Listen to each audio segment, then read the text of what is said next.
Hello everyone and welcome back to another video from Crazy Gamer. In this video, I'm going to show you how to claim a player on the ESPN Fantasy Sports game. So let's get started right away. First of all, open up the ESPN Fantasy Sports game on your device. And if you haven't logged into your account already, proceed forward with your email address and your password.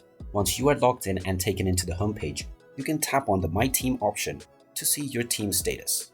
You can proceed forward with a draft in order to draft various different players onto your game. You can also tap on the players menu at the top section, which will show you all of the different available players. Just tap on any player that you are interested in and you will find the claim or the interested in button. You can tap on this button, which will add this player onto your interest list. And within the next draft, if you are lucky, then this player might be added onto your team. You can do this with as many number of players that you wish. And once the player has been available for your team, you can tap on the claim button right from the homepage. And there you have it. That is how you can claim a player on the ESPN Fantasy Sports game. If you find this video helpful, make sure you hit that like button and subscribe to our channel if you haven't done so already.